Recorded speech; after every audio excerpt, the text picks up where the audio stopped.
I think that's where the sport is headed in a lot of ways, is just stepping back a couple steps and looking at the whole picture and saying, oh, as bike racers, we can do more, whether that's unique projects like Cape Epic or Zwift racing or bike packing and videos. Like, I think that what Trinity is going to evolve into is just something that can really see that whole outline, and riders can go into it where they fit. It's showtime, everybody! Showtime! You've been living in a dream world, Leo. This is the world as it exists today. Life moves pretty fast. You don't stop and look around once in a while, you could miss it. Listen, we talking about practice. Your feet on the dude's road. Donnie, you're out of your element. I see. You think this has nothing to do with you. Don't ever trash talk like Jesus. This is the Adventure Stash with Pace and McKelvin. Hello everyone, and thank you for joining us for the fourth and final edition of the 2021 Absa Cape Epic podcast ride series. I'm professional mountain biker and host of the Adventure Stash podcast, Pace and McKelvin, and I'm joined today by two awesome young guns, Chris Blevins and Cameron Mason of the Trinity Racing Team. These two young guys haven't actually done the Cape Epic yet, but they have loads of race experience already under their belt, lots of race success under their belt, obviously, and it was really fun to catch up with them on what their goals are entering their first Cape Epic, how they plan to prepare, what's making them nervous, what they're excited about, all that sort of thing.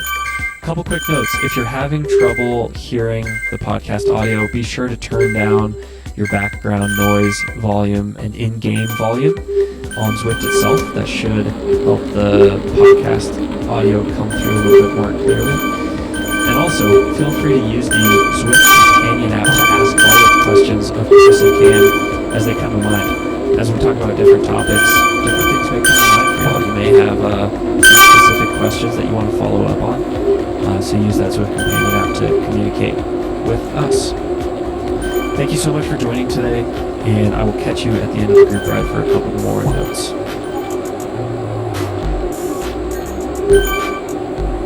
Mason, what's your first race? You got some other stuff?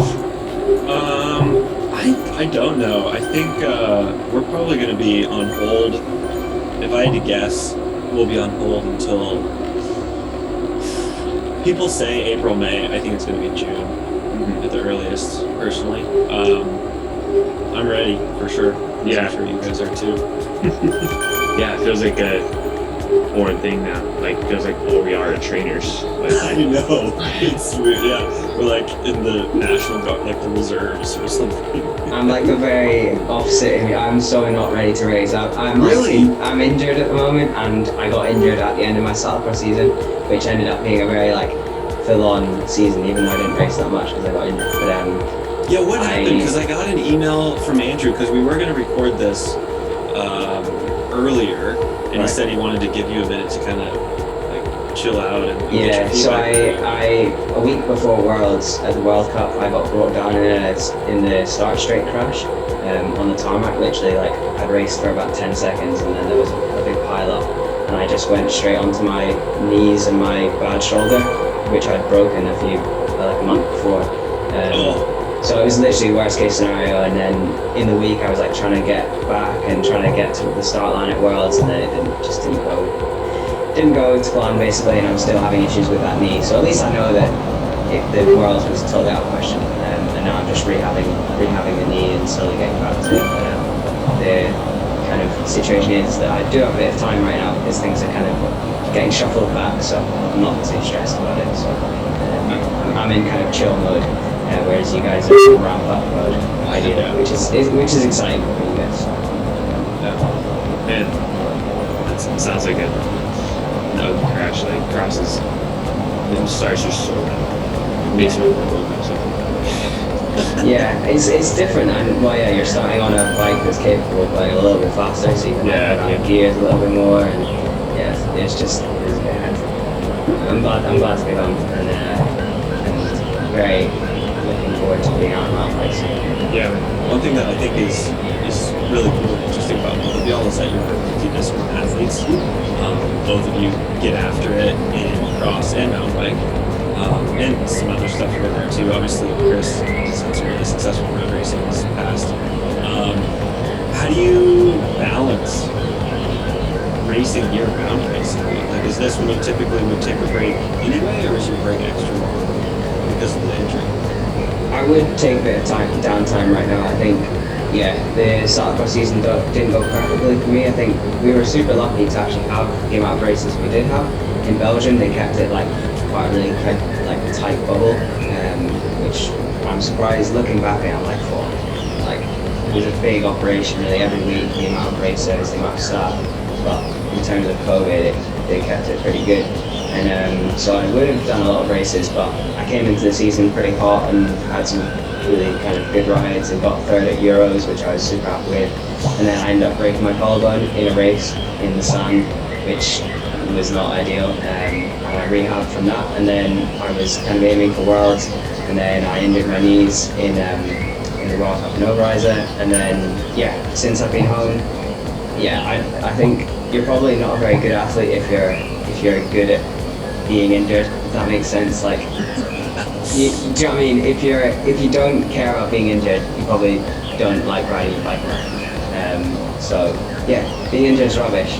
But I've been trying to find some other things, and I had quite a few videos to edit, which is good and bad. Like, I'm editing footage of me like absolutely smashing it and like doing 20 halves. I'm like, this is a bit sad, but it's productive. That's the main thing. It's productive. And that's what I've been focusing on. There's some things I can do with my knee to rehab, but then the rest is just being patient. So now it's doing those jobs and just enjoying being at home. I'm planning for the year as well, because I think all things you can't control aside, I think being there with the team and then with home goals again. That's one of the best ways I think I've ever heard that said. Basically, if you're an athlete that isn't frustrated by injuries, then you probably have a problem. That's, for some reason, that's really consoling. Like, as frustrating as injuries are, it's good that you're frustrated by it. It's kind of like when you're really nervous on the start line, if you're not nervous before races. Maybe a red flag, but Chris, what are you doing with your preseason besides massive hours? You also are a multidisciplinary athlete, obviously, and also, like Cam, this is another subject we'll get into soon, just have really diverse interests. You guys are some of the best bike racers in the world, but you also have interests outside of bike riding and racing. Cam, obviously, you have your media stuff, which is super cool. Chris, too, making music, and I can't even keep track of all that people doing. What's your preseason looking like? You said Eddie Anderson's hanging out with you now, logging some hours. What's your preseason? Yeah, on the bike, it is certainly ramping up. Definitely, last year I already finished the Europe trip, which is weird.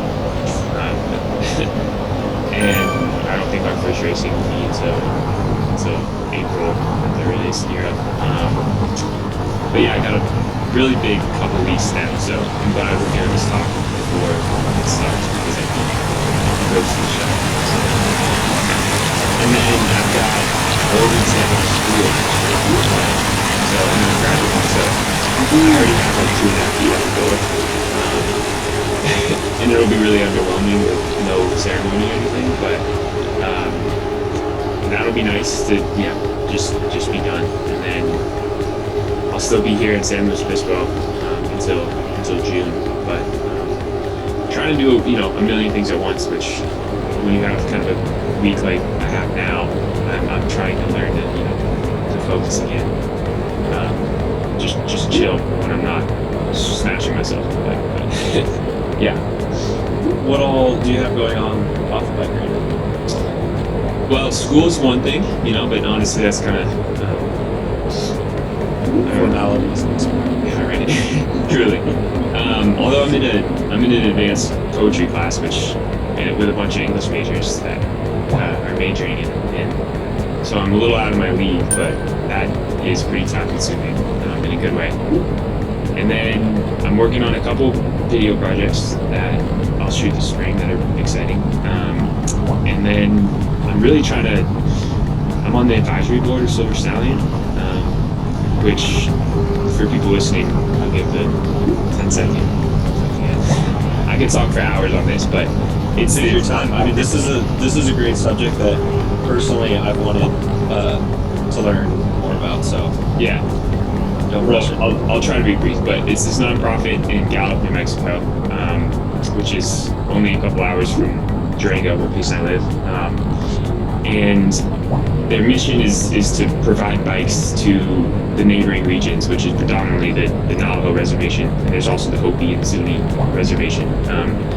And on the 27,000 miles of the Navajo Nation, there's not a single bike shop. So Silver Stallion built this like mobile bike shop to go out and service bikes, and now they're hosting like kids rides that'll morph into having a Devo program, having this big trail building initiative. So I'm just kind of hoping to help from a 30,000 foot perspective, and then eventually get down there and ride with the kids. So it's really rewarding, and just to kind of see what the bike can do in this way. And honestly, if that kind of is a job of sorts that replaces kind of my commitment to school come April, I'm pretty stoked with that. So I got to finish school first. So yeah. I want to come back to that in just a second, but throwing it back to you, Cam. What's your relationship with education been? Is that something that you've continued to want to prioritize, or is it something you're kind of putting on the shelf for the time being as you pursue your racing career? What does that look like? Because you're at kind of that tricky age where your career is really starting to take off, but you're still so young that you could be doing some sort of higher education program as well. Yeah, I think at the end of secondary school, high school, it was, things naturally kind of went towards the bike as I kind of made decisions that were around me enjoying it and things like that. And at a time where you had to put a little bit more effort and energy into the kind of education side of things, like if you wanted to really push to go to university or push to kind of go to that next level, I didn't bother, which was kind of a natural progression. But it was never about closing doors. It was literally like just trying to take ones that were open, and at that time there were like these awesome doors opening up in cycling, and I was like, yeah, let's just like push through for that. And it was I never sat down and was like, yeah, I'm going to do that, and then I'm going to do that, I'm going to do that. It was relatively natural. So then I find myself like in a kind of UCI team with all these other opportunities, and I can't see why I wouldn't kind of keep pushing on with that. So that's, at the moment, I don't really have any plans to go with those other education options, but who knows, like if I found something I could spend hours and hours a day like going into, then that's what it's for. But at the moment with my other interests and bike riding, I have enough to kind of put my energy and my time into. For sure. Yeah, I think some folks that haven't spent time racing or riding at the level that y'all are at sometimes forget or don't even know what a time commitment just the training is, and taking care of your body. And when you're at home, taking care of bikes and all of the logistics, making routes, keeping track of the long-term build, all that sort of thing. Chris, you were saying, you were describing the training weeks you have coming up, and it's crazy. I mean, it is a full-time job, and yet you have school, and you also have all of these other off-bike passions. Having gone through that myself, I know how stressful that can be. Looking back, Chris, at where you are now athletically, and also that you're about to get your education undergrad degree, do you feel good about putting yourself through all that, doing both? Do you look back happy that you went ahead and punched out some college? And when I say some college, I mean 4-year program. Yeah, no, I really do. And honestly, I've been really fortunate to have like things lined up in a lot of ways. I can take the skateboarding off, and I'm in a beautiful place in California. So it could have been a lot rougher. I could have had a major that a lot of my friends are in, honestly, I'm gonna be pretty easy major considering what the engineers go through at Cal Poly. But yeah, I mean, in my situation, it was perfect, and it's really different for everyone. But it's worked out for sure. Yeah. Let's talk about that before we jump fully into bike riding, Cape Epic, all that sort of thing, because I do want to talk about the Cape Epic a good bit. I want to talk about these off-bike interests outside of school, all that sort of thing. Cam, you have some really awesome media stuff you're doing. You have your YouTube channel that really seems to be growing. You have a big following on Instagram, that sort of thing. Having done a little bit of video editing, I know how labor intensive it is. And you just pump out these videos. You have first of all, the first thing I noticed is incredible race footage. You know, a lot of times people will do vlog style recaps of their races, and there's a whole lot of selfie stuff going on, a whole lot of GoPro stuff going on. But you have for real race footage, and a lot of it. And one of my first thoughts was, man, how does he pull this off? And then it's all cut together nicely. You have some post-race recap stuff where you sit down in what looks like, it might not officially be a studio, but it looks good. It looks like some sort of interview setting. And it just looks super pro, and the editing is done really well. So my question is, when did you get into that? When did you decide that this was something you wanted to jump into the deep end with, and why? Like there are plenty of racers that have a media component, but it seems like you're taking it to the next level. Yeah, I mean, first off, credit to my filmer Dave, who does most of the filming in Belgium. That's partly all his work, and it's been a little bit harder with COVID and all of that, and that was kind of the reason for the lower amount of videos. But no, it was always like, it was kind of from me. It was like, what do I enjoy watching, and what would I want to see? So that's why I think a lot of my stuff is quite bike orientated. It's not as much kind of vloggy, chatty. It's like, what do I enjoy watching? And it's videos like I grew up watching like the Atherton Project, like all of those videos on Red Bull, and all of the Specialized Factory racing videos, and it is quite action focused. It's not as much about the person as much. So that's kind of, yeah, I guess maybe what has pushed me towards it. But yeah, when I was younger, just mucking about with the camera, and then as I got older and was doing more cool things as these opportunities came, like with the Scottish cycling program, we went to Girona for the first time and raced. It was just the perfect way to like capture all these fun things that I was doing as like a 16, 17-year-old, which is, yeah, I just felt super grateful for. But then I could actually capture it on video and try and show other people in a show-off way, like, look how cool this is. But then as you get better at it, it turned into like, you can actually like inspire people and show people, yeah, how much enjoyment you can get out of riding the bike. Because I think what I found last year making videos was, it's literally just a tool to show people what's possible, and just like writing is, or just like making other forms of it, or of media. Like it's about getting your point across, getting your story across. And as you say, the video editing takes a long time, but I get a lot of kind of value out of it. So I find it a really kind of rewarding process at the end of it all. However many hours it was, you have this kind of project that anyone can view anywhere around the world, and I can watch it again, because I watch all my own videos. I'm not ashamed to like go back and watch my own videos, because I've spent that long working on some of them that you almost get that feeling a second time around when you watch it again. It's like you've relived the experience, and then you're also just happy with how it's come out. So that's, and as I've been a little bit injured, I go back and watch my videos from last summer. I'm like, yeah, so good. And I have these little packages that I can relive with. Yeah. Is it truly another passion for you? Is it something that, you know, you're sitting there daydreaming on the bike on a long ride, and you're thinking about some cool video idea you have, or fun thing you want to do editing wise, or is it something that you do more to supplement your cycling career at this point, would you say? It was always like a kind of a bike come first thing. Like, I would be going to these races anyway, so why not make a video, and like why not turn it into a story? And then last year, with just the lack of racing, I ended up like, what would look good on video, or like what good story can I look out for? and then make that into a video, which it was a different way of going at it, and made me think, like, if I was to do this properly as a video producer, or as someone who does this as a job, like how you would actually go about looking for those things. And I think what we have seen over the last like year or so is with the lack of racing, these companies trying to go out and find media and find stuff around things that aren't racing. So these big brands paying a lot of money to look at these other stories to keep people inspired. One, just off the top of my head, was the West Hallam Way record attempt that Brad Bordell did with Wahoo. That's a big project and has nothing to do with racing, but is just as insightful and just as motivating as these Tour de France and big mountain bike races.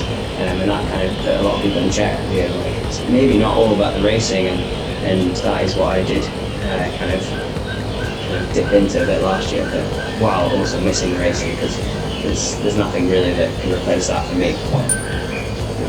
Yeah, I think one thing that's been interesting is people starting to notice that the bike industry had its largest year in sales by leaps and bounds. I assume ever, at least in a long, long time, in a year when racing was almost completely on hold. And I think brands are maybe starting to realize, maybe we don't have to completely live and die by race marketing. There's these other ways to diversify. But Chris, you have many things that you like to do off the bike. You're on Spotify. That's so cool. Not just as like some lowly podcaster, as a for real musical artist. What's the latest as far as the studio goes? Oh man, honestly, I haven't like worked on a full song in quite some time, but I did this animation project with my friend Nico from Durango, and we've got this series of those that are hopefully, I don't know, there's a lot that needs to align, because I'm working with like a music producer, and it's just this really cool blending of creative outlets. Like there's the animation, my poetry, and then this soundscape music. I want all of them to kind of have a voice of their own. But so that's kind of a fun project that I feel like, you know, once I have the bandwidth for, I really want to have some fun with. But yeah, man, no album on the horizon. Sorry to let the fans down. Well, I guess I'd like to know more bigger picture then. I mean, you have the social work you're doing with Silverstone, you have your more artistic, creative stuff you're doing. From what I'm asking this mostly for the listeners, because I'm pretty sure I know the answer at this point, but that off the bike stuff, to me, it seems like you have to have it to be happy. Is that fair to say? Yeah. I don't know. One thing I think I've learned in the past like year or two, I've had a tendency to try to do everything at once. I think right now I'm at a point, it's this brief window of finishing school, but like throughout school, like I wanted to be a full-time college student. I wanted to be a full-time racer, and when those things weren't compatible, like I, overextend myself, and I'm kind of living in this frantic, like do everything state, and I've realized it's much better to have balance with one thing and like a full perspective. But if I'm just racing my bike and just focusing on that from now, through this year and certainly through the Olympics, then I think that's okay. Like I can let things, go and come back to them. So if that makes sense, it's more of a balance.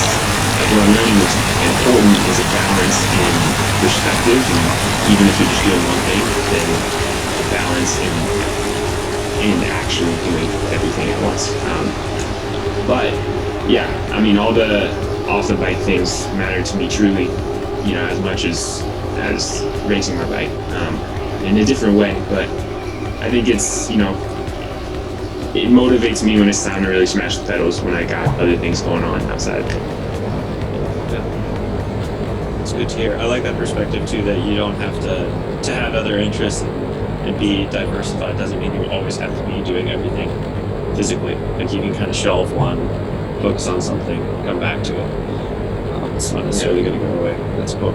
It's kind of like death over breath sometimes, like go in on one thing and actually be fully present for it. And I think we are so caught up in trying to be and do everything that you forget about that sometimes.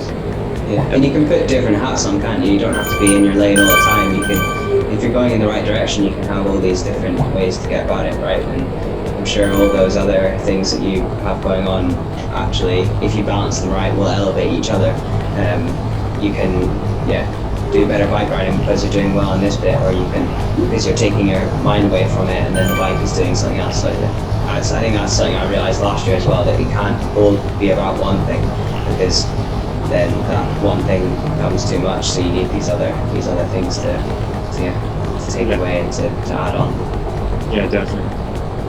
Cam, is there anyone that you admire or look up to who has the sort of media presence that you're trying to build? I don't know, when you say that, I think about the people who maybe don't more than do. Like, I find that the mountain bikers are actually, like, without a doubt, really good at it.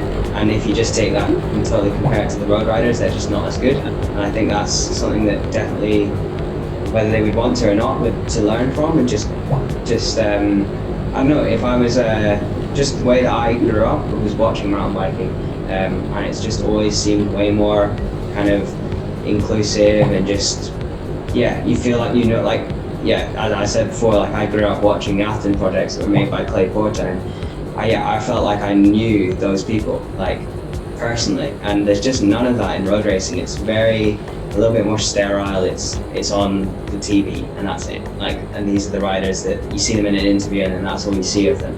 And I think maybe riders like, I think Theo Gegenhardt, by winning the Giro, maybe kind of pushed him to a level that he could be himself, and that's really interesting. Guys like, generally younger guys like Egan Bernal, a little bit more kind of approachable, and his English is really, like, good, and whereas you kind of have these older road riders who don't quite make themselves as approachable maybe to the younger generation, and that's definitely changing. And another one like Remco Evenepoel and Tom Pidcock, like, guys who just seem like they're just having a little bit more fun in a different way, and just someone my age, like, that's exactly what I want to see. So maybe that's why the mountain bikers, like pro downhillers and XC riders, seem a little bit more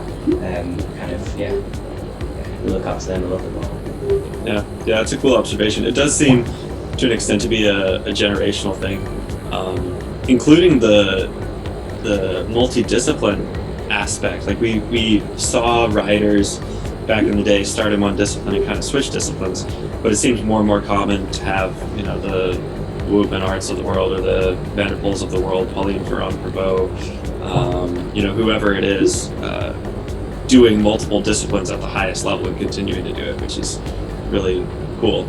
Maybe that's something that y'all will keep doing too.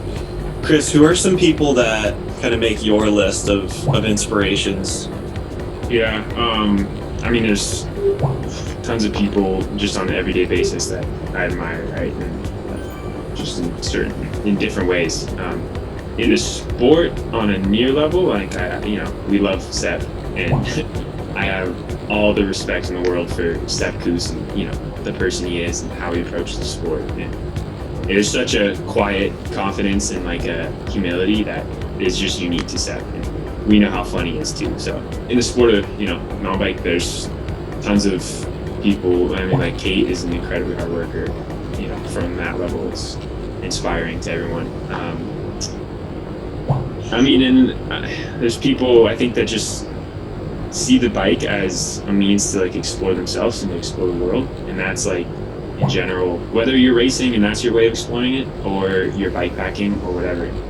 And the people that really got that spark in the sport, that's what I admire.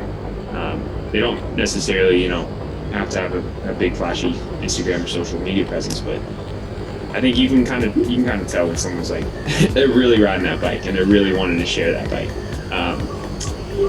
So yeah. Let's talk Cape Epic. One thing that I think is amazing that I didn't know before we logged on is Cam was on a little early. I was a minute or two late. Chris was a couple minutes after that. And so Cam and I chatted for a minute, and then Chris logged on. and Chris was like, "Hey, Cam, it's nice to meet you." And I was like, "What? This is amazing! Breaking news." We have for this Cape Epic series, we have across the spectrum. We have Annika Longbot and Kate together, which is a great storyline because Annika just dominated the Cape Epic for a period of time, and Kate came in during that time and sort of was like the disciple, and they won together. And then we're gonna have Nino and Lars together, which is gonna be amazing because they're obviously Nino Schurter and Lars Forster, very dominant athletes in the sport. And we're gonna have Alex Howes and Lachlan Morton, two guys from a road background who they'll admit don't really know what they're getting themselves into, but are very established and know each other really well and publicly are super buddy-buddy. And then we have you two who have also never done Cape Epic and don't know each other personally yet, and yet are young, have a lot of enthusiasm, and certainly accomplished in your own rights. So I'd like to jump in a little bit to just, when I say the Cape Epic, what are you guys feeling in regards to that as a challenge? Obviously there needs to be some team chemistry to find some success. I can already tell that you two are going to get along great as teammates.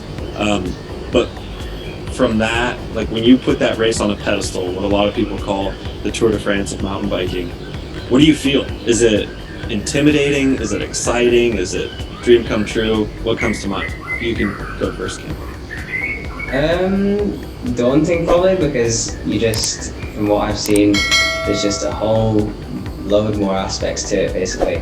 The amount of more hours you are on the bike for things to go wrong, the amount of, just logistics. Like if you look at cyclocross and just take it as it is, it's relatively simple. There's fancy bike changes and stuff, but it's like 1 hour and it's one circuit and you know the course anyway. Like there's a lot more things you can control, whereas the amount of madness that goes on in one stage of a Cape Epic, I can imagine you could write a book about, like mechanicals, wildlife, route, anything I'm sure could and will happen. So I guess it will be one thing we'll have to kind of work on is being okay with things that you can't control and just knowing that you'll be able to do the business. And then obviously from a physical side, like there's a lot of gaps I think in my in my palmares that wouldn't really point towards a race like Cape Epic, but I think in the next few years to give that a shot would be some goal, isn't it?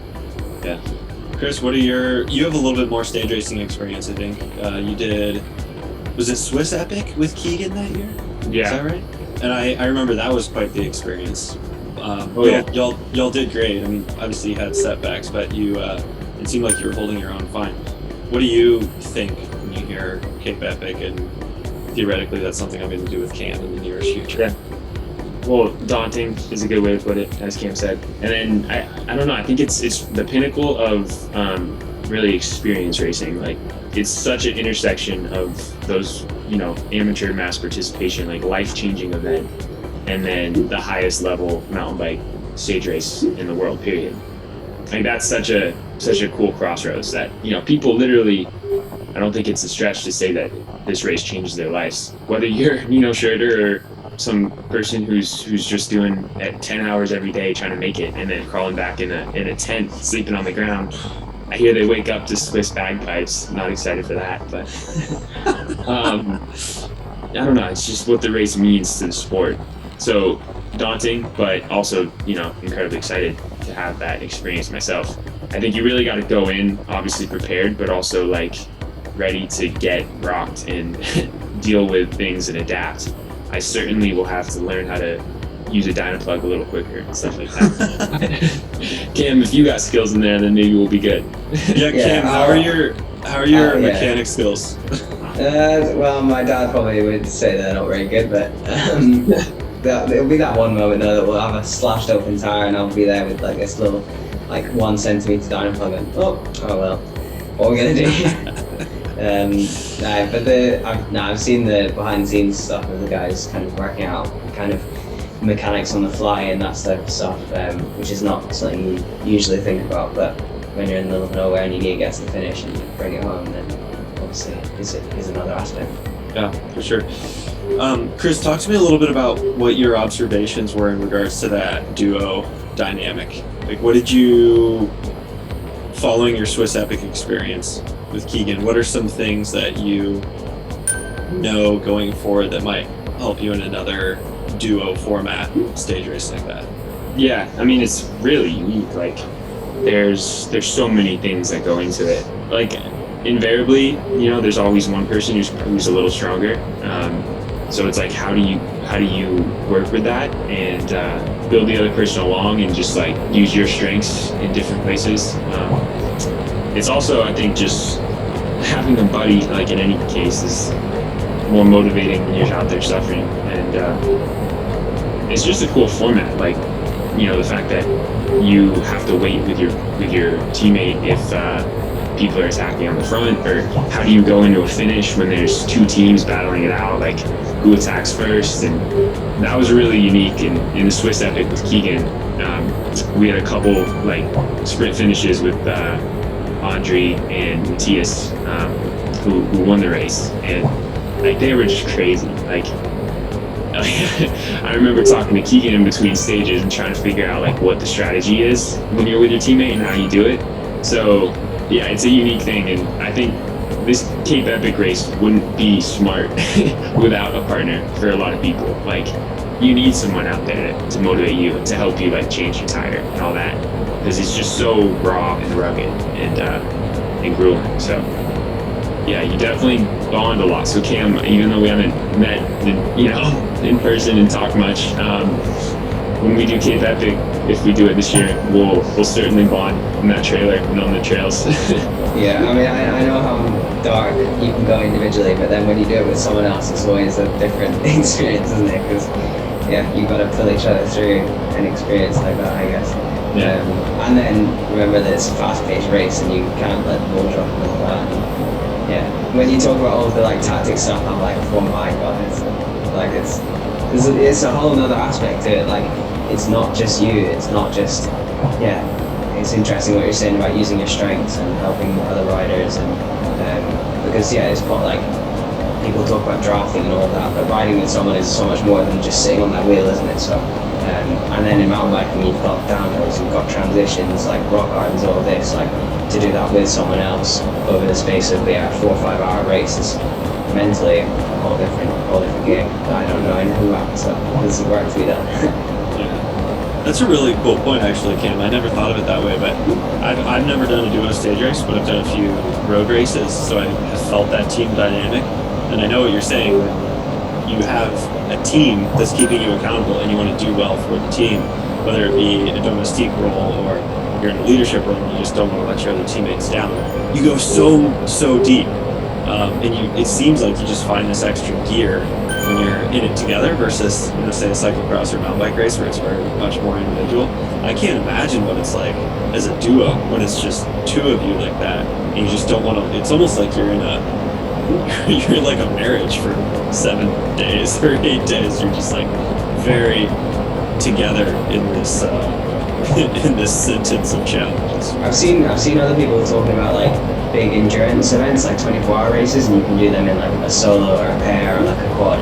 And the people who are in pairs are always like, man, I wish I was in like a trio or just on my own, because then there'd be more than one person, or it would just be myself. Like, if it's just two of you, you've only got one person to disappoint. Whereas if you do it on your own, then it's only yourself that you're going to let down. Or if you do it in a four, then there's a few of you. But I guess in a pair, it's quite a full-on thing. But over the however long Cape Epic will be, how many stages, I'm sure there will be a lot learned, whether there's a result at the end of it or not. We've sort of joked a little bit about the fact that Chris has done one of these, and Cam, you're a cross racer, so you race an hour 15. But to be fair, I mean, you've done some very seriously huge bike rides, I've noticed, and I've even seen some photos of bike packing setups. So I have to assume from a depth standpoint, you'll do fine. I'm kind of curious what your bike packing experience or ultra distance experiences have been like.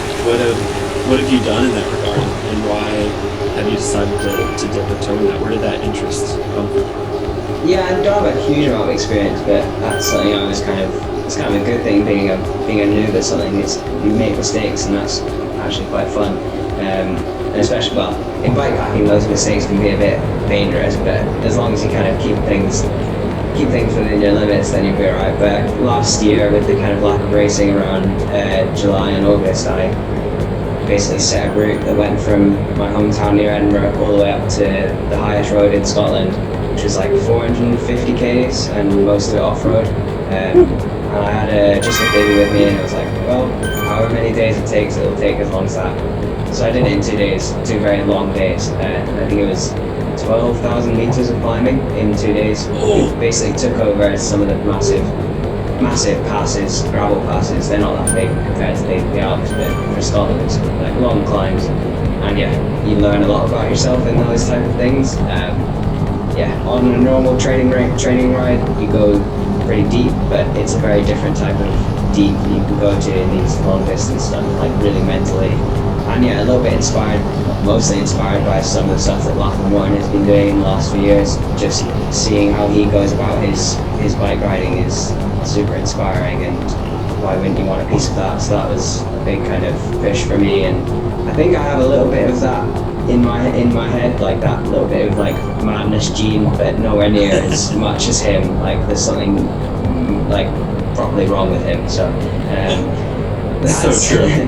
And all of these guys, like ultra endurance guys, they're a different breed in their own right. And I have a little bit of that, I think, but not to the extent. I did another good trail in the summer called the Capital Trail, which is a circular route based around the capital of Scotland, and it's 250 kilometers, pretty much all off-road. And they say it's a mountain bike trail, so me and my friends decided to do it on gravel bikes, which was a bad idea. And I will be going back on a mountain bike, but that was a really good one. So that was 16 hours of solid riding in one, and 4,500 meters of climbing in one sitting, which was the main thing really. It was always up or always down. So I actually built up quite a big engine, I think, in that respect. So if I can get to that level again, then yeah, I think I'll be able to get around. That's the idea.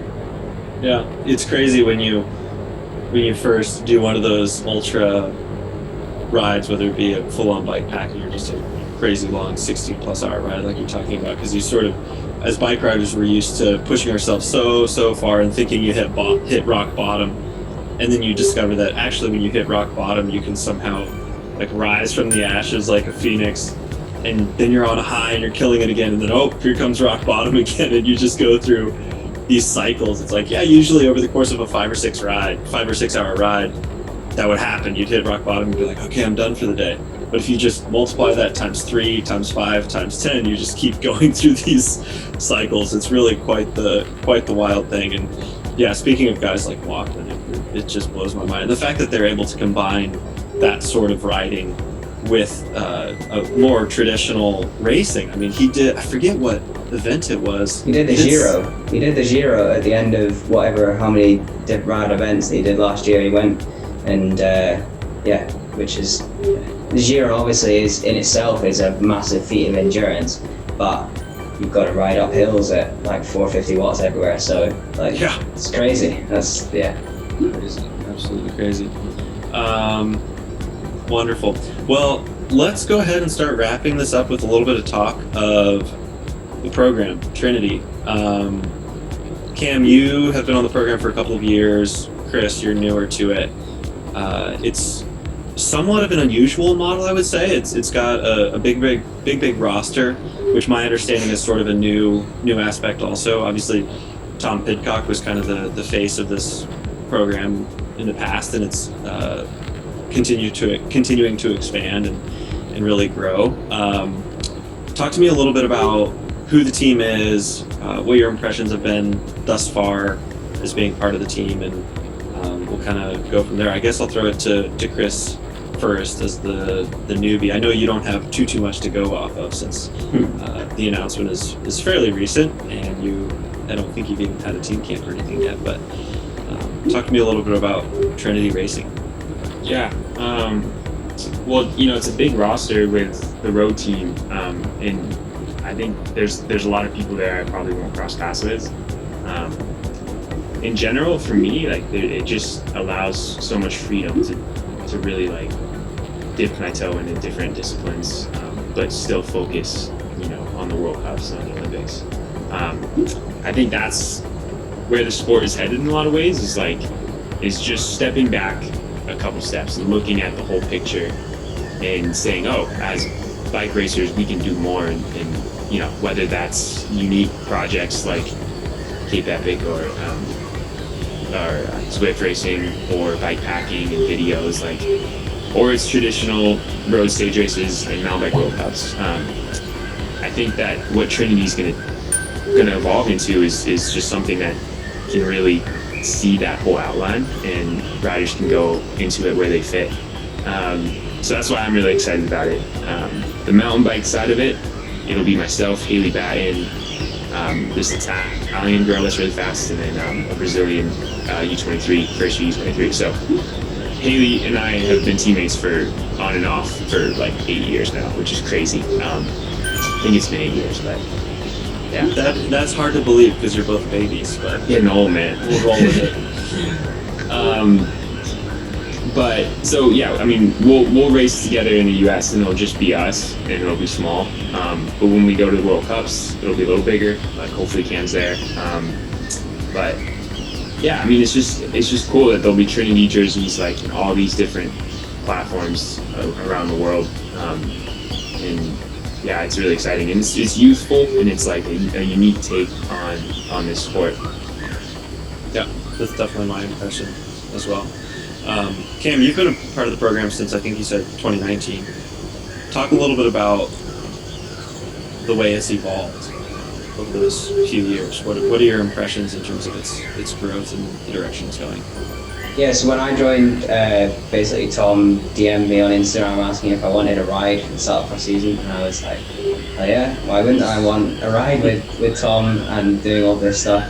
And at that point, it was literally, that was it, face value. I was going to ride for them for Cyclocross.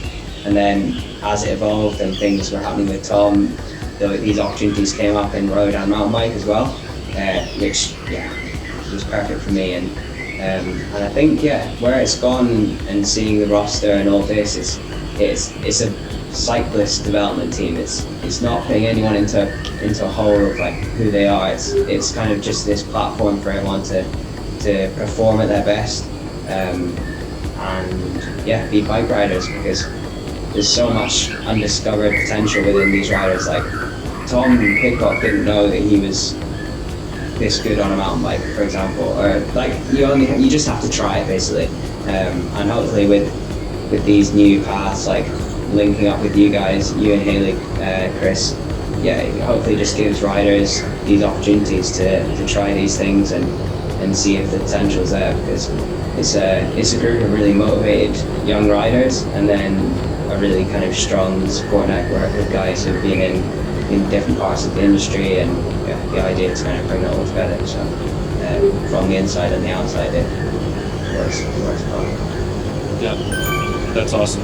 Yeah, it's good to see a program that potentially is a little bit more open-minded like that, rather than, it was maybe just 15 years ago that the model was more, let's identify some talent at a very young age, put them on a fast track to that discipline, give them all the resources they need and support and focus to dedicate themselves to that discipline from day one so that they can maximize. And it's interesting to see the evolution of that. I think it's probably in large part due to the success of Marianne Voss's of the world, Pauline's, whoever it is, Matthew Vanderpool, like we talked about earlier, just sort of setting the tone for, no, actually, you can be successful at a bunch of different disciplines, and maybe at times they actually complement each other. Yeah, and it's what the brands want as well. If you're sitting there with a rider like Matthew Vanderpool, then you're loving it because you've got multiple bikes, multiple disciplines. So why wouldn't a big brand want to get on board with a team like Trinity, because they have the opportunity to kind of push everything at their customers. Absolutely. Sweet, guys. That's about all I had. Any other topics you wanted to touch on before we call it a wrap here? Well, I was just gonna say, either way, whether it's with Cam or Payson, I gotta get on a bike packing trip with one of you guys. Absolutely. It'll change your life. Yeah. It'll make the rest of bike riding feel so easy. Yeah, it'll make 90 kilometers look like it will go in a flash. It changes your whole like level of how long bike rides should take. Yeah. Totally. Yeah. Absolutely. Sweet. Well, yeah, this was fun. Cool, guys. Enjoy the rest of your days. I hope you stay warm up there, Cam, and heal up. Hope to see you shredding outside again soon. Until then, we'll keep an eye out for those edits. Is your YouTube channel just what is your YouTube channel again? Sorry, Cam. It's just Cameron Mason. So if you type in Cameron Mason, then the idea is that it'll come up. Love it. And Chris, if people want to find you on Spotify, how do they do that? Yeah. Christopher Blevins. I think there's another guy named Blevins. Don't get me confused with the, I don't know, he's like some folk singer, so that's not me. Yeah, and both of y'all are on Instagram, obviously, as well. Just full names? Chris, are you Chris Blevs, maybe? Yeah, Christopher Blevs. And I'm Camerooni, so Camerooni Mason. Nice. All right, gents. Thank you much. That was fun. Great to get to know you a little bit, Cam. I hope you guys get to link up and smash out some miles in South Africa. Pretty fun to follow. Certainly. Yeah. Yeah, thank you guys. Cool. Thank you. Cheers. Yep. Bye.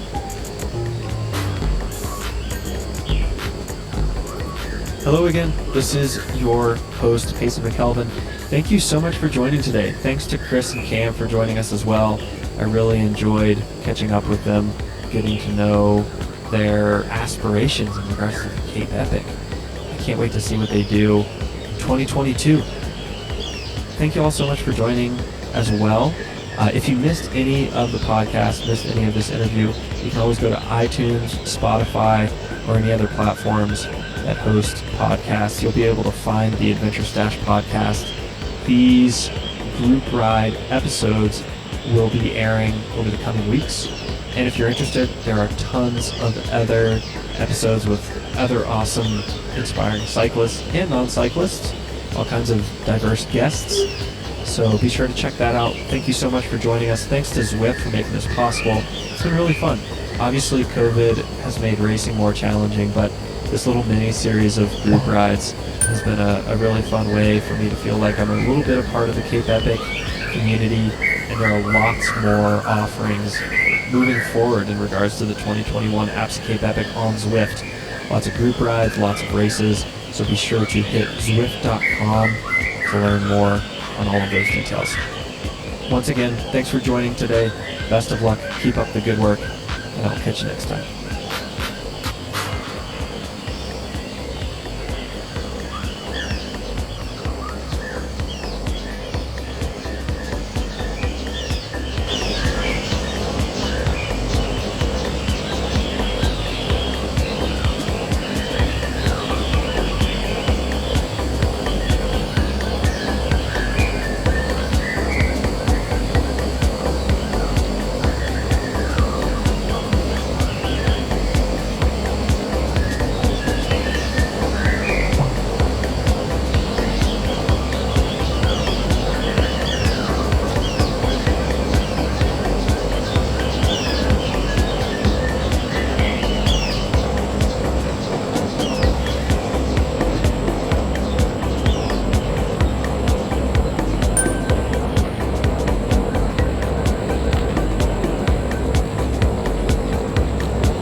Wow.